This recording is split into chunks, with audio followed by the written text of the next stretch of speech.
Bienvenue, bienvenue dans la conclusion de ces Accenture Sustainable Days. On vous a beaucoup parlé de tous ces sujets. On va continuer à en parler dans cette conclusion. Merci d'être avec nous. Donc la neutralité carbone, souvenez, en 2015, on donnait aux entreprises, aux États, il fallait y arriver en 2050. Bon, ça paraissait loin et on se disait il faut déjà accélérer.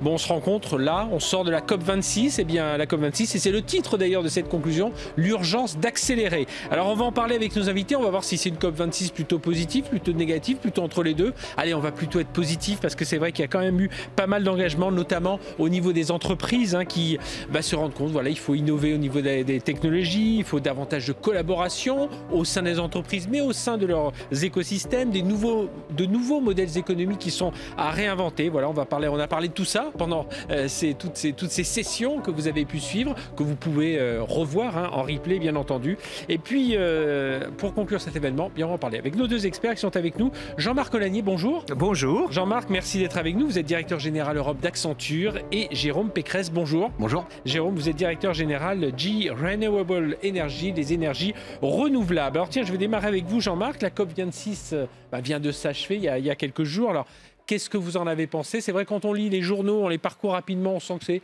bilan mitigé, mais j'avais presque envie de dire, de toute façon, même si c'était dit plein de choses, on aurait dit bilan mitigé parce qu'on aimerait bien que ça aille plus vite. Mais pensez-vous que les engagements pris sont vraiment à la hauteur de tous ces enjeux et surtout cette urgence climatique? Non, clairement, comme vous l'avez indiqué, on aimerait que ça aille plus vite. Alors, pour être positif, c'est vrai que quand on regarde l'histoire de ces COP, avant la COP 21 de Paris, on était plutôt sur une trajectoire à 3 ou 4 degrés. C'était il y a 5 ou 6 ans de ça. Avant le COP de Glasgow, on était plutôt autour de 2,7. C'était déjà un progrès, mais ce n'était pas encore suffisant. Après cette COP, on est autour de 2, probablement un peu au-dessus de 2. Ce qui n'est pas dans l'objectif qui avait été fixé à Paris d'être très en deçà de 2 degrés, c'est-à-dire plutôt au niveau de 1,5 degrés. Et donc ça montre qu'il y a encore du travail. C'est pas tellement surprenant, mais c'est quand même un élément qu'il faut avoir en tête. D'où cette urgence d'accélérer. Et donc, moi, ce que je pense sur cette COP, c'est qu'il y a quand même eu un certain nombre d'accords et d'accords techniques qui sont moins faciles à communiquer, mais qui sont importants. Des accords sur le méthane, qui était très important, sur la réduction de ce gaz à effet de serre, qui est très important pour la réduction climatique, des accords sur le charbon qui n'avaient pas eu lieu précédemment et qui sont aussi importants, des accords sur la déforestation qui sont aussi des accords importants. Donc des accords plus techniques, mais qui vont participer à cet élément-là. Je pense que ce qui était le plus important dans cette COP, et moi je le vois en tant que représentant des entreprises, j'ai fait que 2 COP dans ma vie, celle de Paris et celle de Glasgow. À Paris, il y avait des entreprises, mais elles étaient en nombre moins nombreux. Cette fois-ci, la mobilisation des entreprises était réelle, avec des engagements qui étaient forts sur le nombre d'entreprises qui avaient réellement des plans par rapport à cette neutralité carbone en 2050. Et il y avait vraiment beaucoup plus d'entreprises qui étaient engagées autour de tous les secteurs économiques. Et les études que l'on a faites à ce montre-là qu'on a à peu près 2 tiers des entreprises dans le monde qui ont un plan ou qui sont en train de finaliser leur plan. On en a un tiers qui est vraiment engagé et qui ont déjà des plans qui soient bouclés. Et donc, ces éléments-là me font penser que c'est la première étape vers une mobilisation des entreprises qui doit certes accélérer dans les 10 ans qui viennent. Donc, un bilan sûrement mitigé, mais des éléments positifs, et je voulais surtout souligner peut-être ce soir et cet après-midi les éléments positifs. Oui, et surtout, on a vu aussi dans on va revenir sur l'engagement des entreprises, parce que justement, peut-être ce qui a marqué cette COP26, c'est beaucoup plus d'engagement des entreprises quelque part que des États, mais on a vu aussi, j'ai trouvé par rapport à d'autres COP, alors moi je me suis beaucoup plus intéressé à celle-ci, je l'ai peut-être moins vu dans les autres, mais aussi beaucoup plus d'engagement au niveau des établissements financiers. D'ailleurs, on a une des sessions qui a parlé de ça, financer une transition durable. Ça aussi, c'était quelque chose de marquant, quoi, des banquiers. C'était nouveau, effectivement, et c'est important dans le sens où on sait que cette transition énergétique va coûter pas mal d'argent. On parle de plusieurs milliers de milliards par an, et ce pendant 30 ans. Donc c'est probablement le plus gros investissement que la planète a eu à gérer. Et donc, il était important aussi qu'au-delà des États, au-delà des entreprises, le secteur des marchés de capitaux, le secteur financier se mobilise, puisque à cette taille d'investissement, ce n'est pas simplement les entreprises ni les États qui pourront financer. Il va falloir mobiliser des capitaux privés, des capitaux publics, pour pouvoir financer cette transition et proposer des projets qui obtiennent et qui attirent ces capitaux. Ça va être un des enjeux clés parce que je ne connais pas bien d'autres solutions pour financer cette transition que cette mobilisation des acteurs. Effectivement, il y a une annonce importante de 450 banques, assureurs, investisseurs de tous ordres qui sont engagés à mobiliser 130 000 milliards de dollars d'ici 2050. Ce n'est pas suffisant, mais c'est déjà un élément important et c'est surtout, comme vous l'avez indiqué, un élément nouveau. Oui, cet élément nouveau. Alors, vous êtes optimiste aussi, j'imagine, Jérôme Pécresse, et puis notamment parce que, et on en reparlera justement avec GE Énergie Renouvelable, toutes les solutions nécessaires à la décarbonation, quelque part, elles sont là. Oui. On n'a pas à attendre encore 15 ans de trouver de nouvelles innovations technologiques. Non, je crois qu'il y a eu des COP dans le passé où on se disait pour faire les objectifs, il va falloir inventer des choses, trouver des nouvelles technologies. Aujourd'hui, c'est plus le cas. Aujourd'hui, on en dira un mot, mais les technologies qui existent pour accélérer la transition énergétique dans le monde, elles sont là, certaines à la taille auquel on en a besoin, d'autres ont besoin d'être accélérées, mais on n'a plus besoin d'inventer grand-chose au fond. On a quelques verrous qu'il faudra faire sauter, on en parlera, mais les technologies sont là et c'est ça qui me rend confiant dans la capacité des entreprises d'accélérer le mouvement. Je pense qu'effectivement, vous l'avez dit, le bilan de la COP par nature, il est contrasté. Moi, j'y ai passé quelques jours, c'était ma première COP, contrairement à Jean-Marc. J'ai été frappé quand même par la présence des jeunes, l'engagement des jeunes. La pression positive qu'ils mettent sur le système. Oui, il y a une dynamique. Il y a une vraie dynamique. Dans un grand raout international, un peu ronflant, et tout ça. C'est quand même assez... beaucoup de choses sont dites, beaucoup de discussions. Donc de ce point de vue-là, il y a des forces d'entraînement positives. Ensuite, on peut prendre un à un les engagements qui ont été pris, être déçus par certains, être rendus heureux par d'autres. Jean-Marc les a mentionnés. L'autre point important, c'est l'accord entre les États-Unis et la Chine pour travailler ensemble à réduire la vitesse du réchauffement climatique, puisqu'on parle là quand même des deux pays qui sont les plus émetteurs de CO2 sur la planète. Mais au-delà des engagements, je pense qu'il faut un petit peu sortir, si vous voulez, de la relation de la religion des engagements, qu'on parle de ce qui sort de la COP ou qu'on parle des engagements des gouvernements sur la transition énergétique, et se poser la question des moyens qui sont mis en œuvre pour remplir les engagements. Et là, on voit bien que dans le monde, quand on parle de mouvement vers les renouvelables, d'accélération de la transition, on a des endroits où ça se passe bien, et on a des endroits où on fuit le fait qu'on ne va pas refaire les engagements de 2030 en prenant de nouveaux engagements pour 2040. Oui. Et c'est ça qui est dangereux, je pense. Il faut vraiment s'interroger sur qu'est-ce qu'on est en train de mettre en œuvre pour remplir les engagements ambitieux qu'on a pris. Et de ce point de vue-là, ce qu'on disait en introduction, Frédéric, le fait que les technologies soient disponibles, que les industriels soient engagés, que le système financier soit derrière, à la fois en termes de force de financement des projets, mais aussi avec une capacité à dire ces projets-là, nous ne les financerons plus. Tout ça, c'est positif, puisque l'atteinte des objectifs de limitation du réchauffement climatique, à un moment donné, ça ne va plus tellement être le boulot des gouvernements, ça va être le boulot des différents acteurs, entreprises, financiers, acteurs socio-économiques et autres. Et de ce point de vue-là, je pense qu'il y a une forme d'optimisme qui sort de la COP26 à Glasgow. Et vous, c'est ce que vous avez senti, c'est la vraie bonne nouvelle, c'est un peu ce que disait Jean-Marc, et je reviendrai avec lui là-dessus, c'est l'engagement des entreprises, et tous secteurs confondus, c'est pas juste les gens comme vous qui sont directement impliqués, on le voit dans le transport, on voit dans le retail, enfin on voit tous les secteurs, il y a 18 secteurs qui se sont engagés. Enfin, c'est nous et d'autres, et avec des réalisations concrètes. Je vous donne un exemple à la COP, on a essayé de mettre en valeur un projet où on est fournisseur d'éoliennes chez General Electric Renewable Energy, qui est le plus gros projet d'éolien en mer au large des côtes anglaises, qui s'appelle Dogger Bank. On parle de 3,6 gigawatts d'énergie renouvelable pour nos deux clients SSI, qui était donc une puissance invitante à la COP, puisque c'est l'électricien écossais et Equinor. On parle d'un projet massif avec une éolienne qui est la plus grosse éolienne en mer qui ait jamais opérée à ce jour.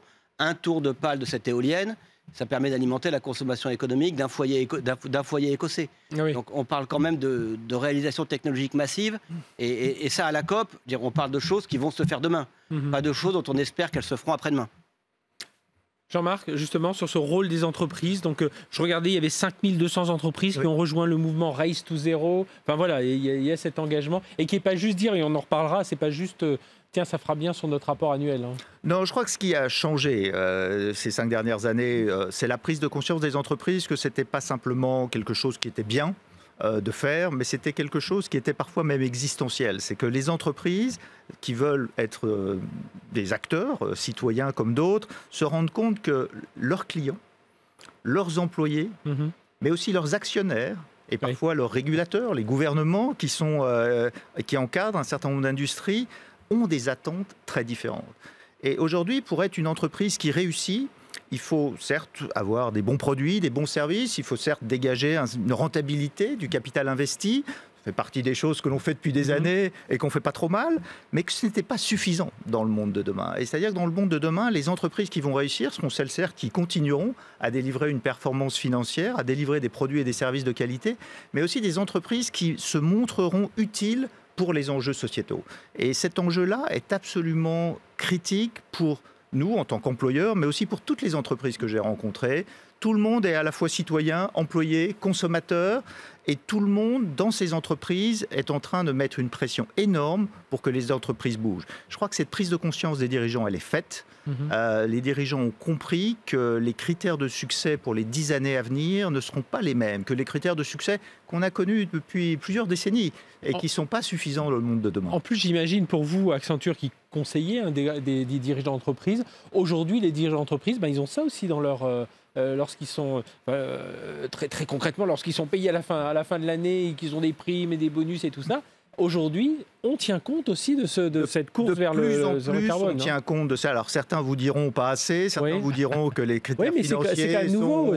Oui, moi c'est ce que je voulais dire. Je regarde les choses de manière positive. Le fait qu'on en parle, c'est déjà différent. Parce que pendant des années, la mesure de performance de nous tous en tant qu'entreprise, mais aussi de nos grands clients, comme vous dites, était quand même très financier. Et je pense que le fait qu'on rebalance les choses et que l'on mette en avant des perspectives sociétales, des enjeux sociétaux dans la manière de mesurer la performance des entreprises est un élément très nouveau. C'est un élément qui est, à mon avis, fondateur pour la décennie qui vient. Et c'est aussi un élément fondateur parce que les dirigeants que je rencontre ont tous soit des enfants, soit des clients qui leur en ont parlé, et ont ce sentiment que les choses ont changé et que les critères de performance de demain ne seront plus les mêmes et que les entreprises qui ne changeront pas ne seront probablement pas les entreprises les plus performantes de demain. Oui, puis on les voit dans les financements, il y a pas mal d'initiatives qui ont regroupé tout ça. Jérôme Pécresse, quand vous avez insisté là sur ce côté, je crois que c'était l'une des leçons aussi de cette COP26, c'est l'engagement des jeunes. Alors on va pas parler de la plus célèbre d'entre elles, mais voilà, on a vu qu'il y avait moi j'ai entendu des jeunes parler, mais avec des solutions, enfin avec une analyse très fine, des initiatives très claires, qui n'étaient pas non, c'est pas du yaka faucon. Il y a une vraie connaissance des sujets. Il y a une connaissance des sujets avec le bon niveau de granulométrie. Ouais. Et ça, c'est quelque chose aussi d'assez engageant, réjouissant, enthousiaste. Non, et tout à fait. Et ça veut dire qu'effectivement, la capacité des entreprises à adresser ces sujets, c'est une partie importante pour nous pour pouvoir recruter des talents. Et on en discutait avec Jean-Marc avant de venir en plateau. C'est important pour avoir les talents dont on a besoin demain. Et l'autre point, je crois qu'on peut mentionner, c'est quand une entreprise prend ce virage, si elle le prend bien, elle va aussi amener dans ce virage toutes les entreprises qui sont ses fournisseurs et les fournisseurs de ses fournisseurs. Donc la chose se verticalise assez naturellement.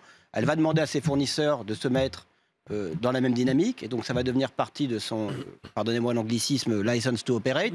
Et les fournisseurs vont être forcés à faire le même avec leurs fournisseurs, avec leur chaîne logistique. Et donc le mouvement finalement vertueux peut s'enclencher de façon plus rapide qu'on ne le pense. Jean-Marc, sur ces engagements aussi, on voit des jeunes dans la volonté d'agir. Et puis, comme je disais, sur des solutions très... Enfin, j'ai pas d'exemple en tête, mais sur des solutions très concrètes qui ne tirent pas un trait non plus sur ce qui existe aujourd'hui. Ils sont bien conscients qu'il y a des choses sur lesquelles il va falloir s'appuyer, les faire migrer, les faire se transformer. Je pense que c'est très important que la nouvelle génération se préoccupe de ces sujets, parce que cette génération, ça sera une génération de citoyens, ça sera une génération de consommateurs, ça sera une génération d'employés, et ils vont contribuer très fortement à faire changer les choses. Vous ne pouvez pas savoir, j'ai eu des discussions, moi aussi j'ai 4 enfants, mais j'ai eu des discussions avec beaucoup de dirigeants d'entreprises. Vous ne pouvez pas savoir le rôle et l'impact du rôle de cette génération, des enfants de dirigeants, et comme quoi les choses ont fait bouger les choses. Donc je pense que la mobilisation de cette partie de notre population est particulièrement clé, parce qu'on sent tous cet engagement sociétal majeur. On n'a pas toujours fait ce qu'il fallait pour développer une économie durable dans les 10 dernières années. Je pense qu'aujourd'hui, quand on est dirigeant d'une entreprise, on a envie de contribuer à cet enjeu-là, parce que d'abord nos enfants nous en parlent, mais aussi parce qu'on a bien conscience que on se doit, quand on dirige une entreprise aujourd'hui, d'abord de comprendre ce qui se passe et d'avoir un rôle. Et je pense que le rôle des enfants et de cette génération est clé. Il a été clé pour moi, il a été clé, je crois, pour beaucoup de mes collègues. Mais même dans les écoles, on recevait dans le cadre de ces Accenture Sustainable Days, on recevait l'une des directrices de l'innovation, de la stratégie en engagement social d'Alessec, qui disait qu'avant, il y avait 20 heures de programme qui étaient facultatifs. Et aujourd'hui, ces 20 heures de programme sont obligatoires. Et je me suis renseigné dans toutes les écoles, grandes écoles, universités. Et c'est très bien, parce que nous, on n'a pas trop été formés. C'est pas une excuse. Il fallait avoir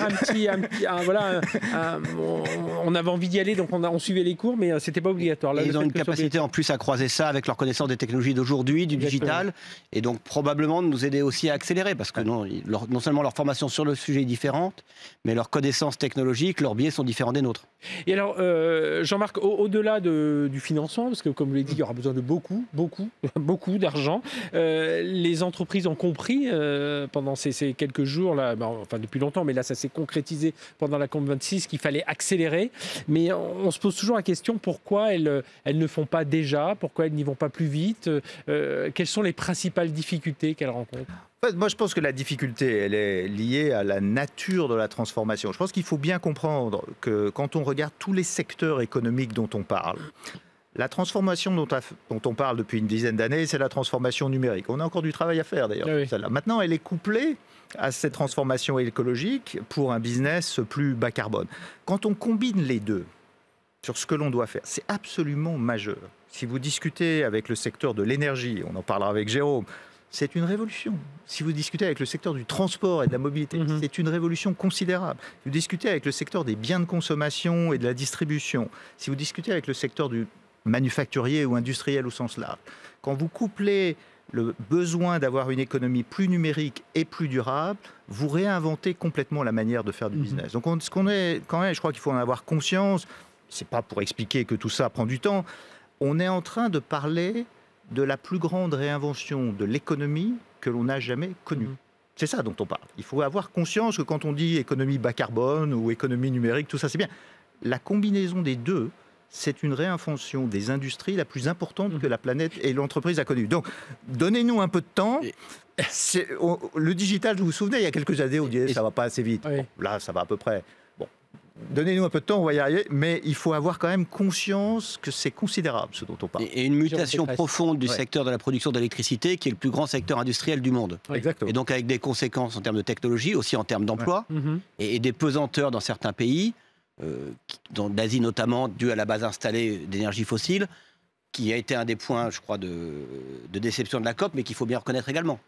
Est-ce que, Jean-Marc Olagnier, est-ce qu'on a aussi les bons outils pour mesurer, les bons indicateurs? Parce que c'est ça aussi, il faut à la fois pour mesurer ce qu'on fait aujourd'hui, mais pour jalonner un peu son parcours. Ça a été une grosse demande du secteur des entreprises qui a dit, écoutez, on a conscience qu'il faut changer, donnez-nous un peu les règles du jeu. Et dans les règles du jeu, il y a effectivement les règles du jeu en termes de reporting et de savoir ce que il convient de faire pour aller dans les projets de société des différentes régions du monde. Le projet de société de la Chine, de l'Europe, des États-Unis n'est pas tout à fait le même. Et on a besoin de comprendre les enjeux sociétaux et les outils de reporting qu'il faut mettre en place pour démontrer que le business ne fait pas du greenwashing, que le business ne fait pas ça juste pour aller bien, mais contribue réellement à ces choses-là. Et ça a été une des grosses demandes que l'on a fait au travers du Global Compact.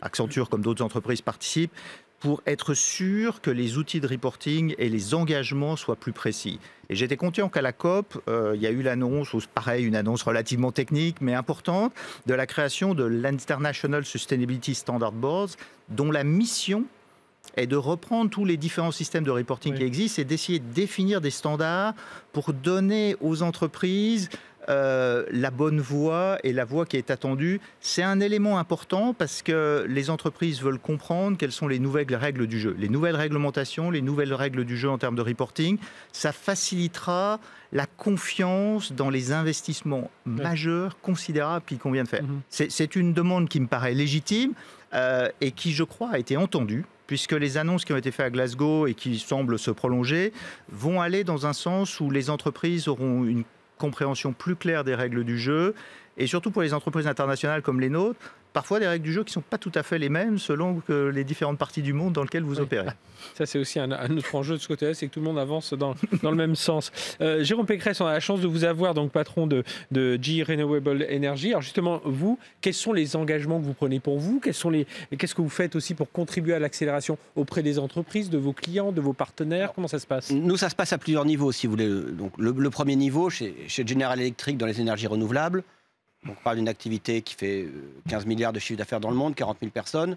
Notre premier job, c'est de vendre des équipements pour produire de l'électricité décarbonée, notamment dans l'éolien. On a des leaders mondiaux dans l'éolien sur Terre et l'éolien en mer. Donc déjà, les gens qui travaillent chez nous, soit ils vendent des produits qui servent à faire de l'énergie décarbonée, soit ils travaillent dans la partie réseau électrique. Et là aussi, ils essaient d'adapter les réseaux électriques pour intégrer des contenus de plus en plus croissants d'énergie renouvelable. Donc déjà, notre mission, ce sur quoi les 40 000 employés dans le monde travaillent tous les jours, je dirais, ça contribue à accélérer la transition énergétique dans le monde, à aider les gouvernements, les entreprises, nos clients à aller plus vite, à trouver des technologies qui permettent de continuer à accélérer et à le faire d'une façon qui soit compétitive économiquement. Donc ça, c'est la première chose. La deuxième chose, c'est qu'on travaille bien sûr sur notre empreinte carbone. On est déjà donc neutre en termes d'émissions carbone.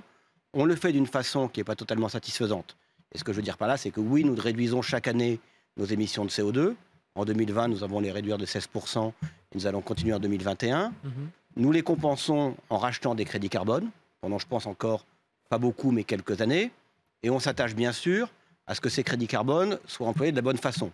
Notamment, par exemple, l'an dernier, ils ont été utilisés dans un projet qui était en Indonésie, destiné à empêcher la déforestation, à maintenir en l'état des tourbières naturelles et à éviter qu'elles ne servent à produire de l'huile de palme, ce qui aurait été un désastre écologique. Ça, c'est le deuxième élément, c'est l'empreinte carbone de nos activités. On est déjà neutre en carbone, et bientôt on sera neutre en carbone sans avoir besoin d'acheter de crédit carbone.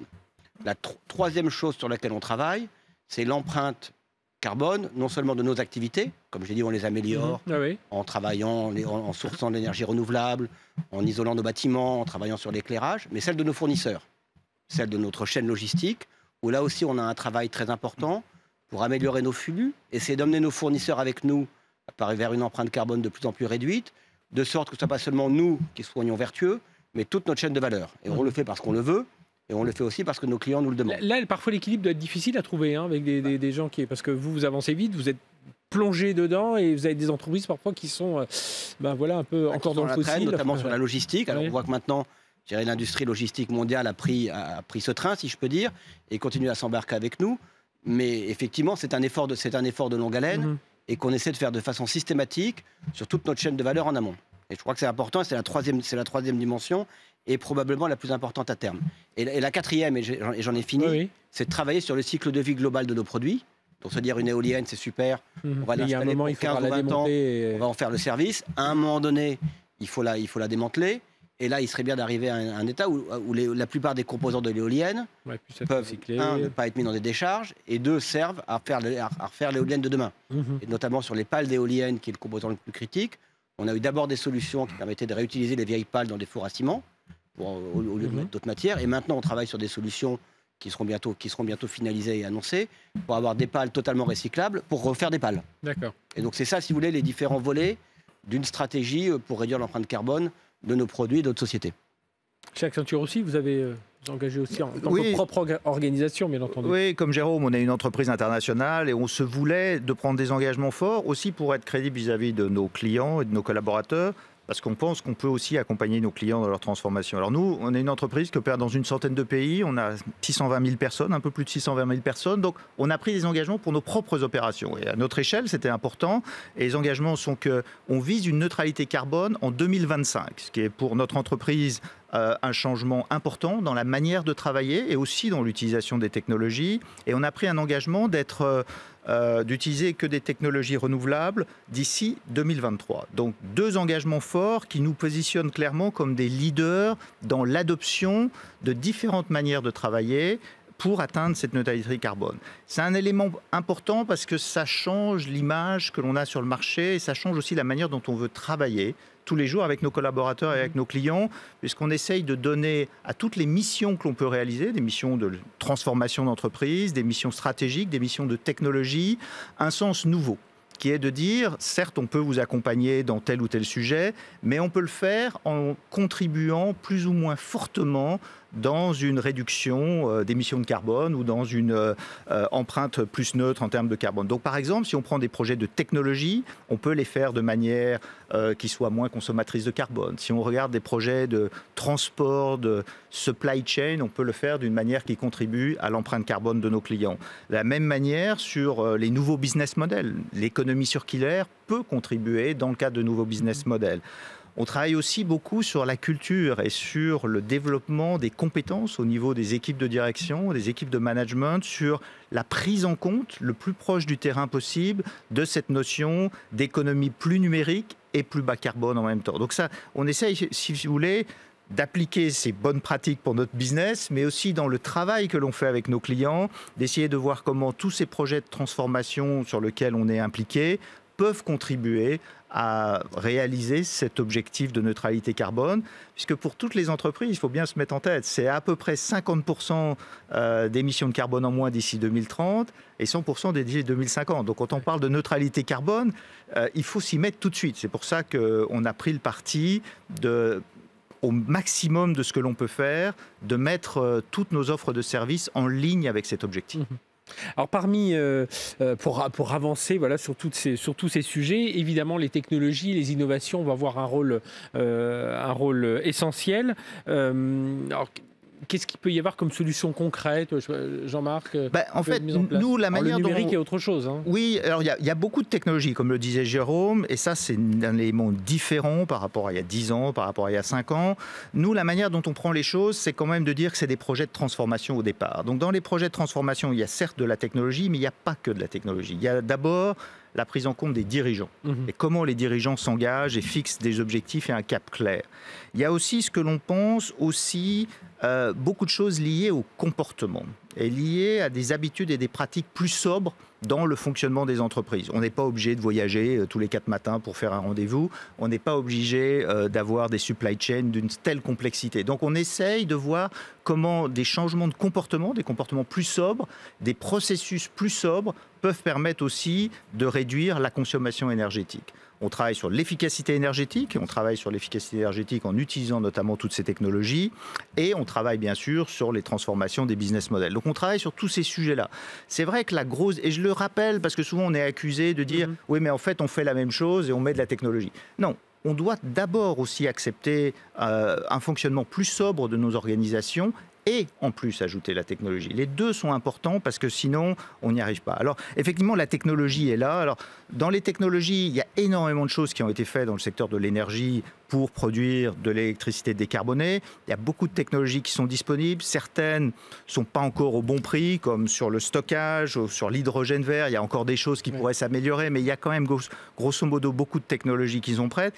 Il y a dans ces technologies une qui est complètement prête. C'est tout ce qui tourne autour des technologies de l'information, les technologies du numérique, où là, clairement, la prise en compte de ces technologies qui sont au bon prix est bien compris par la plupart des dirigeants. Toutes les enquêtes que l'on montre disent que transition écologique va nécessiter beaucoup d'utilisation des outils numériques. Donc c'est de la donnée, c'est du cloud, c'est de l'intelligence artificielle. En gros, si vous voulez, si on veut travailler, c'est ce que l'on fait nous en tant qu'entreprise, on peut le faire au niveau des capacités de stockage et des capacités de calcul. Donc c'est le cloud, comment le cloud peut faire ça.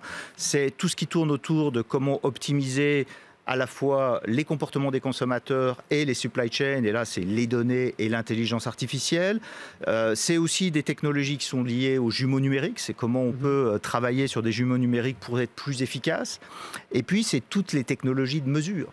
Et comment on peut mettre des capteurs de partout qui vous donnent des données, et à partir de ces données-là, on peut changer le comportement des organisations, on peut mesurer et on peut surtout développer des technologies qui vous permettent d'être plus efficaces. Donc clairement, les technologies numériques ont un rôle à jouer.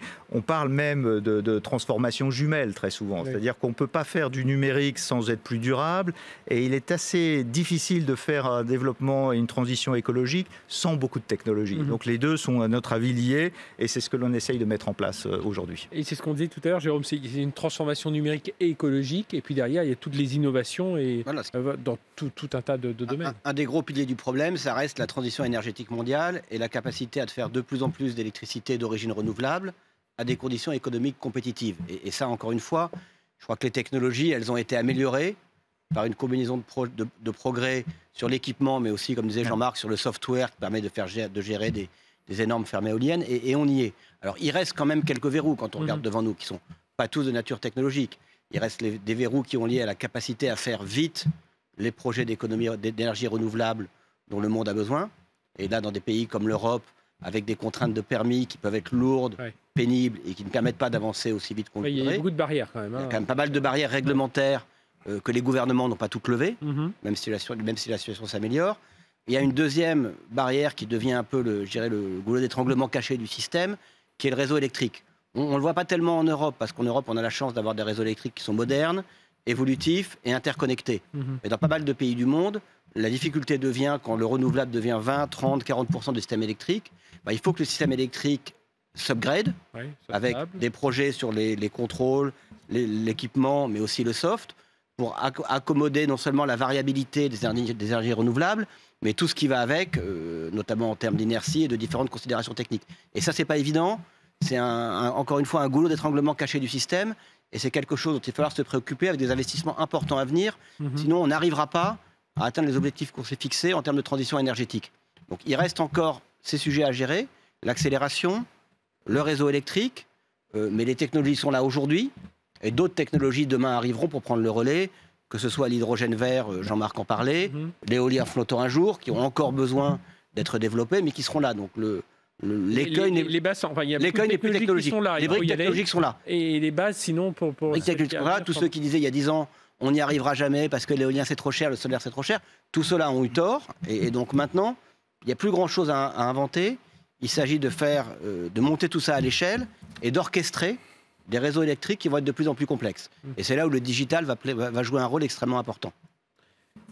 Et on peut espérer un peu d'innovation dans les 10 ans qui viennent, parce que c'est vrai que tout n'est pas écrit, et quand on regarde l'ampleur des innovations technologiques de ces 10 dernières années, on peut se dire qu'on va trouver encore 2-3 trucs dans les 10 ans qui viennent qui devraient contribuer à accélérer tout ça, parce que c'est vrai qu'un des enjeux, c'est la vitesse d'exécution. Vous l'avez dit au début, et c'est quand même particulièrement vrai. C'est-à-dire qu'aujourd'hui, la bonne nouvelle, c'est que l'ensemble des secteurs de l'économie sont mobilisés, mais certains secteurs, du fait de leur taille, comme tu le rappelais, nécessitent plus d'efforts. Et donc, des technologies qui leur permettraient d'aller plus vite seraient également un élément important, parce que l'enjeu, comme je l'ai dit, c'est 50% d'ici 2030, 100% d'ici 2050. Donc, ce n'est pas simplement compliqué, c'est contraint dans le temps. Et donc, toutes les innovations et les bonnes volontés seront de la partie, parce que c'est quand même cette transformation-là qu'il faut faire dans ce timing. Et je reviens sur l'exemple de l'éolien en mer, cette éolienne dont je parlais, qui fait 14 mégawatts, c'est-à-dire qu'elle est à peu près 3 fois plus grosse que les plus grosses éoliennes installées à terre. Juste pour vous donner des dimensions de ce qu'on fait aujourd'hui, le diamètre du rotor, c'est 220 mètres. Ça veut dire que la pale est plus longue qu'un terrain de foot. Et la production d'une éolienne comme ça pendant une année, c'est 16 000 fois, c'est la consommation d'électricité de 16 000 foyers. Donc on sait faire des choses, objectivement en termes de taille, qu'on n'imaginait pas savoir faire il y a 10 ans et même pas il y a 5 ans. C'est ça. Et ça, c'est quand même ce qui devrait nous permettre d'accélérer les choses. Et alors justement, si on regarde un peu notre prisme français, européen, est-ce que la situation de l'Europe est plutôt bonne? Est-ce que dans d'autres domaines, c'est vrai qu'on a pris le virage un peu moins vite que les autres? Mais là, j'ai l'impression que dans le domaine de la transition durable, de tous ces sujets-là, l'Europe est plutôt... Non, tout à fait. De temps en temps, on peut être positif, effectivement, sur c'est un sujet sur lequel... Moi, je suis assez fier, en tant que citoyen français ou européen, de voir que l'Europe a été certainement le continent qui a le plus communiqué et pris un certain nombre d'engagements pour être le premier continent qui sera neutre carbone en 2050. C'est quand même quelque chose d'important, c'est quelque chose dont on peut être fier, parce que d'abord, c'est un engagement fort, et en plus, c'est possible. Et quand on voit les engagements pris dans d'autres parties du monde, ils sont différents. Et donc, j'ai quelques chiffres qui permettent de mettre en avant le fait que c'est positif. Quand on regarde les rapports du WEF, qui sont l'organisation internationale, on voit que dans les 10 pays les plus avancés dans la transition énergétique, 9 sont européens. Donc ça montre bien que ce n'est pas simplement, et de la France est dans ces 9 pays d'ailleurs, quand on regarde les objectifs qui sont pris par la Commission européenne dans le plan de relance et dans le dernier projet Fit for 55, qui est comment on a rehaussé les engagements en 2030, c'est des choses qui vont dans le bon sens. Et donc je pense on a la chance d'avoir un continent qui peut, du fait de cet environnement réglementaire, générer de l'innovation, générer aussi de la part des entreprises beaucoup de start-up, beaucoup d'innovation, beaucoup d'entreprises qui s'engagent parce que c'est clairement un sujet qui est soutenu. Et comme vous le savez, la France est dans cette veine-là aussi. La France a pris des engagements forts qui sont liés à cet engagement européen, des engagements dans le cadre du plan de relance et dernièrement des engagements relativement forts sur l'hydrogène et sur tout ce qui est l'innovation et la recherche. Donc des choses qui vont contribuer à avancer et je pense que c'est une opportunité. Comme vous l'avez dit, l'Europe, on n'est pas toujours les premiers sur tous les autres sujets, comme vous l'avez évoqué. Sur celui-là, on a l'opportunité de l'être.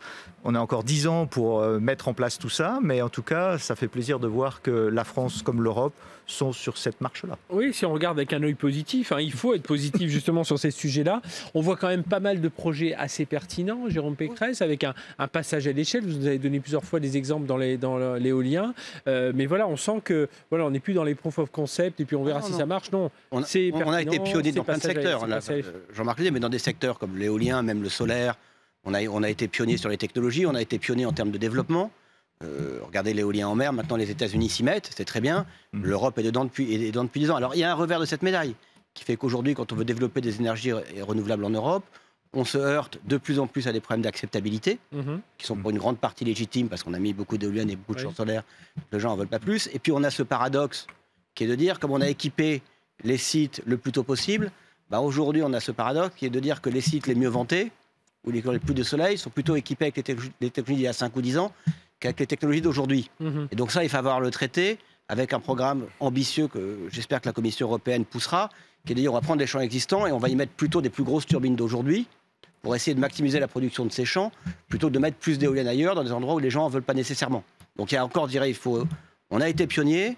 Il y a maintenant des conséquences du fait d'avoir été pionnier qu'il faut qu'on s'embarque dans une nouvelle phase de la transition énergétique. Et pionnier dans aussi des nouveaux modèles économiques qui montrent que cet investissement-là, on parlait de trillions, milliards, c'est beaucoup, je crois que 600 milliards de dollars sont aujourd'hui investis chaque année dans le monde pour la transition environnementale. Il en faudrait 6 fois davantage. C'est à peu près les chiffres sur lesquels on est. Et on a été pionnier aussi sur les créations d'emplois, avec des filières industrielles entières qui se seront converties, des sites portuaires aujourd'hui qui font des composants pour l'éolien en mer, donc une dynamique extrêmement vertueuse en termes de création d'emplois en Europe qu'il faut bien sûr continuer et amplifier. Donc plutôt positif, Jérôme Pécresse, oui. Tout à fait. Oui. C'est ce qu'on a bien senti, Jean-Marc Olagnier. Moi, je suis positif. Je pense que c'est le plus gros enjeu pour la planète, pour l'économie et pour nous tous en tant que dirigeants d'entreprise. Donc, c'est un enjeu enthousiasmant, passionnant. Avec ce financement, parce qu'on a toujours cette crainte de dire quand on parle de ces sommes-là, mais on se dit on va y arriver. On va y arriver. L'enjeu, c'est de trouver des financements. Je pense qu'on les a. L'enjeu, c'est de trouver des projets rentables qui permettent d'attirer ces investissements sur ces sujets-là. C'est ça l'enjeu. Il faut développer une certaine rentabilité du capital. On ne pourra pas simplement faire avec des subventions ou de la bonne participation de tel ou tel. Il va falloir trouver un moyen d'attirer les capitaux internationaux sur ces grands projets d'investissement. C'est le seul moyen que les choses... Oui, Jérôme. Et de continuer à développer et fiabiliser les technologies. Oui, et justement, moi, c'est ma toute dernière question, à travailler plus en écosystème aussi, à casser un peu les silos, que des acteurs qui... peut-être concurrents, chacun sa carte à jouer, mais enfin, voilà, qui a un peu plus de co-construction. Là aussi, c'est tout à fait, des écosystèmes non seulement verticaux, mais aussi horizontaux, en utilisant des technologies qui viennent d'autres systèmes. On a quelques exemples chez General Electric, je n'aurais pas le temps de mentionner aujourd'hui, mais on a pris des technologies qui existaient par exemple chez GE dans l'activité médicale, pour essayer de réfléchir à comment on pouvait les transposer dans l'éolien. Donc il y a tout un potentiel d'innovation horizontale qui existe, et aussi de faire vivre ensemble les mondes du hardware et du software, comme Jean-Marc en disait un mot, où là aussi on n'est qu'au début de cette histoire. À partir du moment où on a conscience qu'on fait quelque chose de taille exceptionnelle, unique, on a besoin d'un peu tout le monde. Et donc il faut plutôt travailler sur les synergies. Et c'est pour ça que j'aime bien le terme d'écosystème, parce que c'est plutôt une recherche de synergie, parce que les enjeux sont compliqués. Et donc, personne n'a vraiment la solution seul. Personne, que ce soit les gouvernements, les entreprises ou les citoyens. Il va falloir travailler en synergie entre ces acteurs et entre synergie dans les écosystèmes industriels, parce que c'est le seul moyen d'y arriver. cas, je trouve que vous aviez posé très bien les points de conclusion de ces Accenture Sustainable Days. Merci, Jean-Marc Lanier, donc directeur général Europe d'Accenture. Merci Jérôme Pécresse, directeur général de GE Renewable Energy, d'être venus témoigner tous les deux de tout ça, de ce qu'il fallait penser de cette COP26. Merci de nous avoir suivis au cours de ces 2 jours. Donc BFM Business était aussi heureux de se mobiliser, de s'associer avec ces journalistes, Philippe Bloch, Marjorie Paillon, Cyrielle Ariel, sur tous ces sujets. Merci à vous de nous avoir suivis. N'hésitez pas à aller recliquer sur plusieurs sessions. Vous allez voir, il y a tout un tas de sujets auxquels vous n'avez pas forcément pensé et sur lesquels vous pouvez vous intéresser. Donc, c'est 2 jours de sessions, des actions concrètes. Et puis, ces sessions, c'est 10 sessions pour transformer pour apporter la transformation durable au cœur de l'entreprise. Donc, c'est vraiment ce qu'on a voulu marquer avec Accenture et avec tous les intervenants que l'on remercie encore d'être venus au cours de ces jours derniers participer à toutes ces sessions. N'hésitez pas, allez cliquer sur le replay, revenez en arrière, réécoutez, vous allez voir, il y a plein de choses intéressantes. Merci de nous avoir suivis et puis bien à l'année prochaine pour de nouveaux Accenture Days.